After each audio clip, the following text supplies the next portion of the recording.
MCR Pure Cotton Club, formals and casual shirts. Summer holidays vandachu, நம்ம GT Holidays vandachu. South India's #1 travel brand. Black Thunder, where fun never ends. Ooty Main Road, Mettupalayam, Tamil Nadu. கோயிலுக்கே போறது இல்லைங்க. அவங்க பாருங்க மேல மேல நல்லா இருக்காங்க. நான் இத்தனை பூஜை பண்றேன் எனக்கு நல்லா இல்ல. இதுக்கும் அதுக்கும் சம்பந்தம் இல்லை. நம்ம வாழ்க்கை நம் வினைப்பயனால வருது. 40 வருடம் ஆகுது இங்க சென்னை வந்து. ஆனா கூட நாங்க ஊர்களுடைய அந்த ரூட்ஸை நாங்க மறக்கவே இல்லை. இன்னும் நிலமெல்லாம் இருக்கு. நாமக்கல் பக்கத்துல கோனூர்னு இருக்கு. பொன் காளியம்மன், அருணுக்கு பொன் காளியம்மன், கோனூர் காளியம்மன் சொல்லுவாங்க. முன்னோர்கள் கவுண்டன் கவுண்டச்சி அம்மன், கவுண்டச்சின்னு இருக்கு. அம்மன் இல்ல, கவுண்டர் கவுண்டச்சின்னு போட்டு தெய்வத்தையே முன்னோர்களை வச்சு வழிபடுறாங்க. பெருந்தெய்வங்களாக கருதப்படுற ஸ்ரீ ராமபிரானா இருக்கட்டும், கண்ணபிரானா இருக்கட்டும், முருகனா இருக்கட்டும், எல்லாருமே வாழ்ந்திருக்காங்க ஏதோ ஒரு காலத்துல. சில 1000 ஆண்டுகள் இருக்கலாம், இல்ல அதற்கும் மேல தொன்மையானவர்களாக இருக்கலாம். எல்லாருமே மனித பிறப்படுத்து இல்ல மனிதர்களாக வாழ்ந்து பழனி ஆண்டவன் வந்து ஞானம் கொடுப்பாரு. இங்க திருச்செந்தூர்ல செந்திலாண்டவன் வந்து கிட்ட ரொம்ப ஜெயந்திநாதர் ரொம்ப கும்பிட்டீங்கன்னா, பச்சை சாத்தி எல்லாம் ரொம்ப கும்பிட்டீங்கன்னா அது பணம் வியாபாரத்துல மிகச் செழிப்பு இருக்கும் அப்படின்னு. இப்போ ரூட்ஸ், பேக் டு த ரூட்ஸ்ன்னு சொல்கிற மாதிரி நம்மளுடைய வேர்கள் அப்படிங்கிறது இருக்குது. நம்ம இந்த தமிழ் பாரம்பரியத்திலேயே இந்த வேர்கள் குலதெய்வ வழிபாடோட பின்னி பிணைஞ்சு போயிருக்கு. இப்போ உங்களுடைய குலதெய்வ வழிபாடு எப்படி? ஏன்னா வந்து நகரத்துக்கு ரொம்ப வருஷத்துக்கு முன்னாடியே நீங்கள் குடிபெயர்ந்து வந்திருப்பீங்க. இன்னைக்கு இருக்கக்கூடிய வாழ்வியல் சூழலில் குலதெய்வத்தை மறந்த குடும்பங்கள்னு ஒரு லிஸ்டே போடலாம். ஏன்னா உங்க குலதெய்வம் என்னன்னு கேட்டால் திருப்பதி பாலாஜிமாங்க, நம்ம எடுத்துக்கிட்டோம். அவரை பழனி ஆண்டவர்னு சொல்லுவாங்க, நம்ம எடுத்துக்கிட்டோம். அப்போ அந்த குலதெய்வ வழிபாடு உங்களுடைய வாழ்க்கையில் அது எவ்வளோ முக்கியமான ஒரு விஷயம்? குலதெய்வம் வந்து இப்போ நம்ம பேசுறது ஆன்மீகத்துக்கு முன்னாடி நிலைன்னு வச்சுக்கோங்க. ஒரு சாதாரண மனித வாழ்க்கையில் தெய்வ வழிபாடு ரொம்ப இருந்ததுன்னா நல்லது. தெய்வ வழிபாடு இல்லைனாலும் உங்கள் உள்ளத்தை பண்படுத்த உங்களுக்கு எல்லாம் நடக்க வேண்டியதெல்லாம் நடக்கும். நீங்கள் எதுவுமே செய்யலைனாலும் உங்கள் கர்மா அனுமதிக்கிறது உங்கள் செயல்பாடுகளுக்கு ஏற்ப உங்களுக்குரிய பலன் கிடைக்கும். அதனால அதை தள்ளி வச்சிருங்க. நான் சாமியே கும்பிட்றதுல நல்லா தான் இருக்கேன். சில பேர் சொல்லுவாங்க அவங்க கோயிலுக்கே போகிறது இல்லைங்க, அவங்க பாருங்க மேலே மேலே நல்லா இருக்காங்க. நான் இத்தனை பூஜை பண்ணுறேன் எனக்கு நல்லா இல்லை. இதுக்கும் அதுக்கும் சம்மந்தம் இல்லை. நம்ம வாழ்க்கை நம் வினைப்பயனால வருது. நம்மளுக்கு வாழ்க்கையில் நடக்கக்கூடிய சம்பவங்கள். ஆனால் தெய்வ நம்பிக்கை இருக்கிறவங்களுக்கு நிச்சயமா தெய்வ வழிபாடு எவ்வளவு தூரம் முக்கியமோ அது மாதிரி குலதெய்வ வழிபாடு ரொம்ப முக்கியம்னு சொல்றாங்க. எல்லாருக்குமே தெரியலன்னா அதுக்கு சில தெரிஞ்சுக்கிறதுக்கு சில சொல்றாங்க, இப்படி கண்டுபிடிக்கலாம் அப்படி கண்டுபிடிக்கலான்னு. இல்லை ஒரே இது இப்போ எங்களுக்கெல்லாம் போய் காட்ஸ் கிரேஸ் எங்களுக்கெல்லாம் பல நூற்றாண்டுகள் ஆயிரக்கணக்கான ஆண்டுகளா யாருன்னு நமக்கு தெரியும். எங்களுக்கு நாமக்கல் பக்கத்துல கோனூர்னு இருக்கு. நம்ம மினிஸ்டர் முருகன் இருக்காரு, அந்த அவங்க ஊர் தான், அந்த வில்லேஜ் தான் எங்கள் கோயில். பொன் காளியம்மன், அருணுக்கு பொன் காளியம்மன், கோனூர் காளியம்மன் சொல்லுவாங்க. நாமக்கல்லேருந்து பரமத்தி வேலூர் போகிற வழியில் இருக்குது. அங்கே ரொம்ப சிறப்பாக எங்கள் நார்மலாக கொங்கு நாட்டு பகுதிகளில் எல்லாமே குலதெய்வ வழிபாடு ரொம்ப சிறப்பாக இருக்கும். கோயில்கள்லாம் ஒன்றோட ஒன்று போட்டி போட்டுக்கிட்டு கட்டியிருப்பாங்க, பெருசு பெருசாக கட்டியிருப்பாங்க. இது எங்கள் கோயிலும் ரொம்ப சிறப்பாக இருக்கும். நல்ல டைனிங் ஹாலிலேருந்து எல்லா ஃபெசிலிட்டிஸும் இருக்கும். கோவிலுமே நல்ல 3-5 கால பூஜை பண்ணி ரொம்ப சிறப்பாக பார்த்துக்கிட்டு இருப்பாங்க. அதனால நாங்கள் ரெகுலராக நான் ஊருக்கு போகிறப்பெல்லாம் கோயிலுக்கு போயிட்டு தான் வருவேன். ஊருக்கு அடிக்கடி போவோம். நாங்கள் இங்கே சென்னைக்கு வந்தாலும் 40 வருடம் ஆகுது இங்கே சென்னை வந்து. ஆனால் கூட நாங்கள் ஊர்களுடைய அந்த ரூட்ஸை நாங்கள் மறக்கவே இல்லை. இன்னும் நிலமெல்லாம் இருக்குது. அதனால அங்கே போயிட்டு வந்துட்டு பார்த்துக்கிட்டு தான் இருப்போம். நல்லது கெட்டதுக்கெல்லாம் போய்கிட்டே போகிறப்பெல்லாம் போய் அம்மாவை பாட்டு வருவேன். அப்பப்போ அதுக்கான ஒரு பொங்கல் வைக்கிறது, அபிஷேகம் பண்ணுறது, அவங்களுக்கு புடவை சாத்துறது, அந்த மாதிரி எல்லாம் பண்ணுவோம். இன்னும் கிடாலாம் வெட்டுவோம். குழந்தைகளுக்கு பிறந்த உடனே போய் அதுக்கு முடி இறக்கிறது, கிடா வெட்டுறது, எல்லாத்தையும் கூப்பிட்டு உறவுகளை சாப்பாடு போடுறது. அம்மாவுக்கு கிடையாது கிடா, அது வெளியில பரிவார தெய்வங்கள் இருக்கும் அவங்களுக்கு.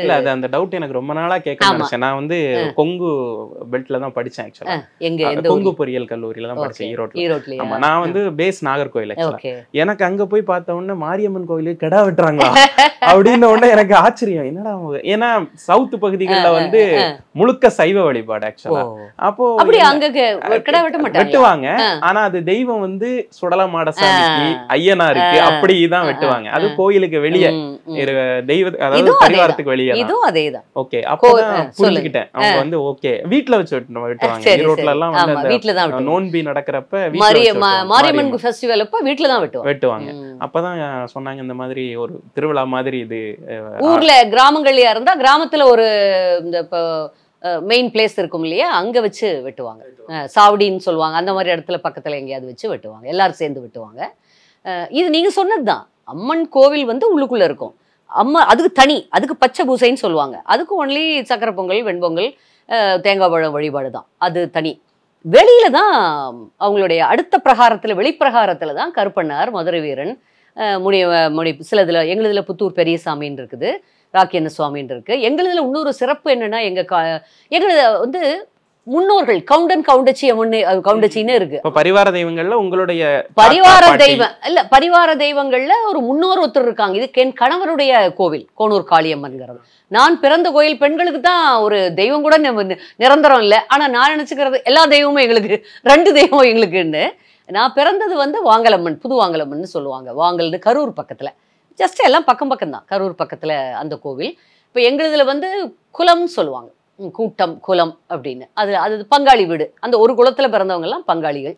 அங்க கல்யாணம் பண்ணிக்க மாட்டாங்க, அடுத்த இதுல எது வேணாலும் பண்ணிக்கலாம். அப்படி ஒரு கூட்டத்துக்கு ஒரு கோயில், கூட்டத்துக்கு ஒரு கோயில். இப்போ இந்த பரிவார தெய்வங்கள் அப்படிங்கிறப்ப என்னென்ன சாமிங்க மேம்? அதான் மதுரை வீரன் இருக்கு, எங்க கணவர் நம்ம கோனூர் காளியம்மன் கோவில்ல கருப்பண்ண சுவாமி இருக்குது, கவுண்டர் கவுண்டச்சி அம்மன் இருக்குது. அம்மன் இல்ல, கவுண்டர் கவுண்டச்சின்னு போட்டு தெய்வத்தையே முன்னோர்களை வச்சு வழிபடுறாங்க. அவங்களுக்கு ஃபர்ஸ்ட் சாப்பாடு எல்லாம் அவங்களுக்கு இன்னும் அவங்களை நினைச்சு இங்கதான் பார்த்திருக்கேன். வாங்கல்மன்ல இல்ல, வாங்கல்ல எங்க கோயில்ல அந்த மாதிரி பழக்கம் இல்ல, இங்க அப்படி இருக்கு. அப்புறம் ராக்கியண்ண சுவாமின்னு அவங்களுடைய மனைவியோட இருக்கு. இன்னும் வெளியில புதூர் பெரியசாமின்னு ஒரு நல்ல குதிரையில சூப்பரா, அதுதான் ஊர்ல ஊர்கோலம் போய் ஊரை பாத்துக்கிறதாக ஒரு ஐதீகம். அப்படி இருக்கு. பிள்ளையார் இருப்பாரு அப்கோர்ஸ். அதுதான் இவ்வளவு பேர் தான். எல்லாத்துலயுமே ஒரு 3 அல்லது 4. இப்ப வாங்கலம்ம கோயில நம்பியண்ண சுவாமின்னு இருக்கும், மலையாள சுவாமின்னு இருக்கும், மதுரை வீரன் எல்லா பக்கமும் இருப்பார். இப்போ நம்மளுடைய வழிபாடை பொறுத்தவரை, இப்போ தமிழ் குலதெய்வ வழிபாடே வந்து குதிரையெல்லாம் பாருங்க, பெருசு பெருசா இருக்கும், குதிரையெல்லாம் பெரிய உயரமான குதிரை இருக்கும். இப்போ பெருந்தெய்வ கோயில்கள் அப்படின்னு சொல்லிட்டு நம்மளதே வந்து நிறைய டிவிஷன்ஸ் இருக்கு ஆன்மீகத்துக்குள்ளாடி, அதுவும் பாரம்பரியத்துக்குள்ள. இப்போ இந்த குலதெய்வங்கள், காவல் தெய்வங்கள், இவங்க எல்லாருமே நம்மளோடு வாழ்ந்தவங்க, நம்ம முன்னாடி நம்மளுடைய குடும்பத்திலே இருந்தவங்கள தான் நம்ம கும்பிடுறோம் அப்படிங்கிற அந்த பிலாசபி எந்த அளவுக்கு உண்மை மேம்? ஆக்சுவலா இது உண்மைதான். ஏன்னா பெருந்தெய்வம், சிறு தெய்வம், காவல் தெய்வம் அப்படி இல்லை. பெருந்தெய்வங்களாக கருதப்படுற ஸ்ரீ ராமபிரானா இருக்கட்டும், கண்ணபிரானா இருக்கட்டும், முருகனா இருக்கட்டும், எல்லாருமே வாழ்ந்திருக்காங்க ஏதோ ஒரு காலத்துல. சில நூற்றாண்டுகள் இருக்கலாம், சில 1000 ஆண்டுகள் இருக்கலாம், இல்ல அதற்கும் மேல தொன்மையானவர்களாக இருக்கலாம். எல்லாருமே மனித பிறப்படுத்து இல்ல மனிதர்களாக வாழ்ந்து அதுல ஒரு மிகச்சிறப்பான இயல்புகளை கொண்டிருந்ததுனால அப்பவே போற்றப்பட்டு வணங்கப்பட்டு, அது நாளுக்கு நாள். எங்க அப்பா சொல்லுவாங்க, எப்படி ஜீசஸ் கிரைஸ்ட் கும்பிடுறாங்களோ அது மாதிரி பாரு மகாத்மா காந்தியும் கொஞ்ச நாள் கழிச்சு கும்பிடுவாங்க. அவரை பெருசா நினைக்கிறோம் இல்லையா? ஆனா இப்ப எல்லாம் நீர்த்து போகுது. வேல்யூஸ், மாரல்ஸ் இதெல்லாம் இன்றைய காலகட்டத்தில் வேற மாதிரி போயிட்டு இருக்கு. எவ்ரிதிங் மணி, அது மாதிரி போயிட்டு இருக்கு. இட்ஸ் ரொம்ப வருத்தமா இருக்குது, பத்தட்டிக். என்ன பண்றது? அதனால எப்படி பண்ணுவாங்கன்னு தெரியல. ஆனாலும் இன்னும் நல்ல இயல்புடையவர்கள், நல்லதை போற்றுபவர்கள் இங்க எல்லாரும் இருக்கத்தான் செய்யறாங்க. தமிழ் மக்களுக்கு குலதெய்வத்துக்கு அடுத்து இல்ல குலதெய்வத்துக்கு முன்னாடியே முருகப்பெருமான் அப்படின்னு சொன்னாலே சொல்லுது. ஆமா, முருகர் அப்படின்னு சொன்ன உடனே உங்களுக்கு ஞாபகம் வர்ற விஷயம் என்ன? அழகும் மயிலும், அந்த ஞானம், ஞானக்காரகன் முருகப்பெருமான். முருகன்ட்டு போய் நீங்க அதை கொடு இதை கொடுன்னு கேட்கறத விட ஞானம் கேட்டீங்கன்னா ஞானத்தான் கொடுப்பான். அதுவும் சொல்லுவாங்க, பழனி ஆண்டவன் வந்து ஞானம் கொடுப்பாரு. இங்க திருச்செந்தூர்ல செந்திலாண்டவன் வந்து கிட்ட ரொம்ப ஜெயந்திநாதர் ரொம்ப கும்பிட்டீங்கன்னா, பச்சை சாத்தி எல்லாம் ரொம்ப கும்பிட்டீங்கன்னா அது பணம் வியாபாரத்துல மிக செழிப்பு இருக்கும் அப்படின்னு. நம்ம அண்ணாச்சிகள்லாம் பாருங்க, எல்லாருமே ரொம்ப சக்சஸ்ஃபுல்லா இருப்பாங்க, தீவிர முருக பக்தரா இருப்பாங்க. பச்சை சாத்தி முருகன் இல்லாத படம் இல்லாத கடையே இருக்காது அவங்களதுல பார்த்தீங்கன்னா. அவங்களுக்கு வந்து அவ்வளோ அவங்களுக்கு அது ஹெல்ப் பண்ணுறாரு அப்படின்னு சொல்லுவாங்க. இதெல்லாம் சொல்லவடை, இது எவ்வளோ தூரம் அப்படிங்கிறது இல்லை. முருகன் அறிவு சார்ந்தவன், அது ஞானம் சார்ந்தவன். அதுதான் அவர்கிட்ட கேட்டு அதை நாம் பெறுவது தான் முக்கியம் அப்படின்னு நான் நினைக்கிறேன். எல்லாமே கேட்கலாம், அப்பாட்ட அம்மா எல்லாமே கேட்கலாம்ல. கேட்கறது எனக்கு இல்லை, எனக்கு ஏன் நீ கொடுக்கல, எல்லா உரிமையும் இருக்கு. சத்தம் போடுங்க, திட்டுங்க, அவங்கள திட்டாம என்ன இருக்கு? அப்புறம் திருப்பி போய் அப்பான்னு அவங்க காலில் தானே விழுவோம். அவங்க தானே இறைவனை மட்டுமே. இப்போ நான்லாம் அப்படித்தான். எனக்கு பெரிய நெருக்கமானவர்கள், நண்பர்கள், உறவினர்கள் எல்லாமே எனக்கு தெய்வம் தான். முருகன் எஸ்பெஷலி, அவங்க முருகனும் குலதெய்வம் இவங்க தான். நல்லா பார்த்தீங்கன்னா சிவபெருமானா இருக்கட்டும், எல்லாருமே. ஸோ திருப்பதி பாலாஜி பிடிக்காதவங்களும் யாரும் இல்லை. அவங்களையே நீங்கள் உறவா நட்பா வச்சுக்கிறப்போ தொந்தரவு இல்லையில, எந்த கமெண்ட்ஸும் வராது, வெளியில எதுவும் போகாது இல்ல. ஆனா இதெல்லாம் இருக்குதுங்கிறதுக்காக உங்க கர்மால உங்க வாழ்க்கையில் நடக்க வேண்டிய சிரமங்கள் நடந்துட்டு தான் இருக்கும். வர வேண்டியவர்கள் வருவாங்க, அதுல சின்ன கொஞ்சம் நல்லது கொடுப்பாங்க, சில பேர் மகா துன்பப்படுத்துவாங்க, உறவினர்களும் நட்புகளுமே உங்களுக்கு வருத்தப்படுத்துறதாவே வரும். அதுவும் நீங்க எப்ப இறைவனையே நாடி போறீங்கன்னா இங்க உங்களுக்கு பெரிய துன்பங்கள் காத்திருக்குன்னு அர்த்தம். ஆனா சில முருக பக்தர்கள் வந்து சொல்லுவாங்க, எப்பா முருகரை வந்து நான் முருகர் தான் வாழ்க்கைன்னு நினைச்சிட்டு இருக்கேன், ஆனா என்ன போட்டு ரொம்ப சோதிக்கிறாருப்பா. முருகனுடைய எல்லாருமே சொல்லுவாங்க, முருகனை நீங்க நல்ல சுகமா வாழணும்னா ஸ்ரீமன் நாராயணனை கும்பிடணும். ஓகே, அவரு ஆமா கஷ்டம். இவங்க அப்பா பையன் 2 பேருமே சோதனை தான், சோதனை நிறைய சோதனை தான் பண்ணா. ஞானகாரகன் சொல்லிட்டேன்ல, ஞானம் எப்படி சும்மா வரும்? சுகபோகத்துல ஞானம் வராதுங்க. அது வந்து சொன்னனே முதல்லயே சொன்ன மாதிரி சித்தார்த்தர் மாதிரி அப்படியே பிறந்தப்பே அதெல்லாம். இப்ப ரமண மகரிஷி வந்தாங்க, சின்ன பையன்லயே எந்த பாவக்கணக்குமே தொடங்குறதுக்கு முன்னாடியே அவருக்கு அதெல்லாம் சென்ற பிறவிகளுடைய தொடர்ச்சி. டக்குன்னு அப்படியே அவங்க அந்த என்லைட்மெண்ட்டுக்கு போயிடுறது, என்லைட்டன் ஆயிடுறது. இதெல்லாம் வந்து எல்லாருக்கும் நடக்காது. அது முதல்ல அந்த நிலைக்கு போறதுக்கு இந்த கஷ்டங்களை நீங்க பல பிறவியில படணும். ஓரிரு பிறவிகள் இருக்கலாம், 1000 பிறவி இருக்கலாம், தெரியாது. கொஞ்சம் கொஞ்சமா நகர்த்திக்கிட்டே போகும். அதனால நீங்க சிரமப்பட தயாரா இருந்தீங்கன்னா தான் ஆன்மீக வாழ்க்கைக்குள்ள நுழைய முடியும். முருகன் அதுல ரொம்ப தேர்ந்தவர்னு சொல்லிக்கிறாங்க. ஆனா எனக்கு அவரை ரொம்ப பிடிக்குங்கனால என்ன கொடுத்தாலும் சரியா போயா நீ என்ன பண்ணா என்ன, ஒரு ஸ்டேஜில் நின்றுரும் அந்த கஷ்டமெல்லாம். ஏன்னா உங்க மனம் தெளிவாயிரும். எது கஷ்டமா தெரியாது, இவ்வளவுதானே, சரி சரி ஓகே. அதுல இருந்து என்ன பாடம் கற்றுக்கொள்றோங்கிறது தான் முக்கியம். ஒரு சோதனை எதுக்கு இறைவன் கொடுக்குறான்? இறைவன் சும்மா கொடுப்பானா? நம்ம மேல என்ன கோபம் இருக்கு? நம்மளுக்கு சோதிக்கணும்னு ஏதாவது இருக்குதா என்ன? அப்படிலாம் இல்லை. நம்மளை பக்குவப்படுத்துறான். நம்ம ஆன்ம வெளிச்சத்தை இப்போ வெளிச்சத்தை பிரைட்டன் ஆக்குறான், ஒளி வீச செய்யறது. ஒரு ரூம் இருக்கு, இப்போ இந்த இடம் இருக்கு, இந்த ஹாலு ஒரே ஒட்டடையும் தூசி துப்புமாக இருளா இருந்தா உங்களுக்கு பிடிக்குமா? அதுல என்ன பண்ண முடியும்? அதை தொடச்சு குப்பையை கிளீன் பண்ணி அழகா லைட்டை போட்டு ஒரு சாமி படத்தை வச்சு ஒரு விளக்க போட்டு இன்னும் நீங்க ஒரு சாம்பிராணியும் ஊதுவத்தியும் வச்சீங்கன்னா அந்த இடம் எப்படி இருக்கும்? இப்படி பளிச்சுன்னு இருக்கிறது வந்து அப்பத்தானே நமக்கு பிடிக்கும். நிறைய பேர் நம் மனதை அப்படி கொட்டடையும் தூசும் படிந்த மாதிரி தான் வச்சுக்கிட்டு இருக்கோம். அதில் தான் பாருங்க முகமே நிறைய பேருக்கு ஒரு மாதிரி இருக்கும். வெறும் ஒப்பனைகளும் ஒரு பெரிய காஸ்ட்லி ட்ரெஸ்ஸஸும் பிராண்டட் வாட்சஸும் இது வந்து இது அகங்காரத்தை கொடுக்குங்க. அகங்காரம் மட்டுப்படணும். அகங்காரம் அது எனக்கு சுத்தமாக பிடிக்காது. அகங்காரம் அகம்பாவிகளை நான் முற்றிலுமாக வெறுக்கிறேன். அகம்பாவம் சுயநலம் கொடுக்கும், சுயநலமாக இருக்கும். சுயநலமாக இருந்தீங்கன்னா மனிதனாக இருக்கிறதுக்கே நீங்கள் லாய்க்கில்லை. மனிதன் வந்து இந்த ஸ்பேஸ் வந்து இந்த உலகத்தில் எல்லாருக்குமானது. நீங்கள் மட்டுமே எல்லாத்தையும் எடுத்துக்கணும்னு நினைக்க முடியாது. நீங்கள் ஃபைட் பண்ணுங்க, உங்களோட திறமையை நிரூபிங்க, உழைங்க, உங்கள் திறமைக்கு தகுந்தது உங்களுக்கு வரும். அதில் ஹாப்பியாக இருங்க. அடுத்தவனை அழிச்சிட்டு தாம் என்ன பண்ணுறோன்னு தெரியாது நிறைய பேருக்கு பார்த்தா. அடுத்தவனை அழிச்சிடணும், அடுத்தவன் மேலே வந்துடக்கூடாது. இப்படி எனக்கு கொஞ்சம் பேர் இருக்காங்க, எல்லாரும் இல்லை, கொஞ்சம் பேர் அப்படி இருக்காங்க. அந்த அகம்பாவத்தை ஆணவத்தை எப்படி அழிக்கிறது? இந்த சுயநலத்தை எப்படி அழிக்கிறது? எப்படி அது இல்லாமல் அது நல்லிஃபை ஆனால் தானே உங்களுக்கு உள்ளம் திறக்கும், அந்த குப்பைகள் மாசுக்கள் போகும், மனம் வந்து வெளிச்சமாகும். அந்த பிரைட்னஸ் எப்படி வரும்? அது உள்ளுக்குள்ள இருக்க குப்பை. குப்பையில மிக முக்கியமானது ஆணவம், அப்புறம் பேராசை, சுயநலம். இந்த ரெண்டையும் தர்றது சுயநலம். சுயநலம் தானே எனக்குன்னு அப்படி நினைப்போம் நம்ம. சுயநலம் அத்தனை எப்படி பொய் எல்லா தவறுகளுக்கும் ஆதாரமோ அது மாதிரி சுயநலம் எல்லா பிரச்சனைகளுக்கும் மனித வாழ்க்கையில எல்லா தவறுகளுக்கும் ஆதாரமா இருக்கும். அந்த சுயநலம் இதெல்லாம் இந்த மும்மலம் சொல்லுவாங்க. ஆணவம், கண்மம், மாயை ஏதோ சொல்லுவாங்க.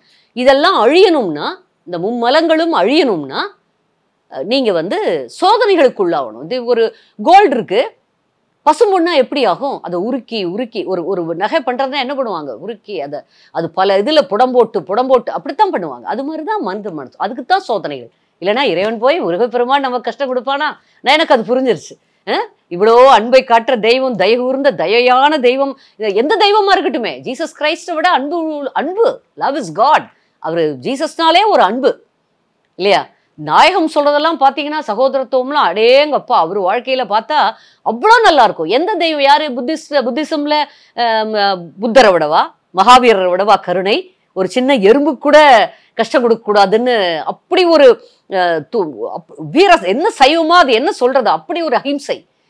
அவங்கெல்லாம் போய் நம்மளுக்கு கஷ்டம் கொடுக்க மாட்டாங்க. நம்ம குருமார்களோ தெய்வங்களோ நம்மை பண்படுத்துவதற்காக வரக்கூடிய பிரச்சனைகள் தான் அது. அந்த பண்படுத்துறது கொடுக்குறாங்கிறத தெரிஞ்சுக்கிட்டு ஒரு பிரச்சனை வர்றப்போ அதுல இருக்க துன்பத்தை நேர்மையா கடந்து நீங்க வெளியில வந்தீங்கன்னா அந்த கர்மால இருந்து வெளியில போயிடுறீங்க. அதுல என்ன நீங்க அச்சீவ் பண்ணணுமோ, உங்க ஆத்மாவுக்கு என்ன கிடைக்கணுமோ அந்த தொழில் உங்களுக்கு கிடைச்சிடும். இல்ல அதை நான் தப்பிக்கிறேன், அதுல இருந்து நான் ஏதாவது ரூட் எடுக்கிறேன், இதை கிராஸ் பண்ணி போறேன் அப்படி. இப்ப நிறைய பேர் பூஜைகள்லாம் பண்றாங்க, நிறைய மந்திரம், நிறைய யாகங்கள், வேள்விகள், அதுக்கும் பலன் கிடைக்குதுன்னு சொல்றாங்க. அதுக்கும் பலன்லாம் கிடைக்குது. அப்படி கிடைச்சாலும் அது நீண்ட காலத்துக்கானதாக இருக்காது. ஆன்ம இருள் வந்தே தீரும். உங்களுக்கு இந்த பிறப்பெடுத்து நீங்க என்னத்தை அனுபவிச்சு நீங்க எதை அடையணுமோ அதை நீங்க உங்களால அடைய முடியாது. பாக்குறதுக்கு சக்சஸ்ஃபுல்லா இருக்கலாம்.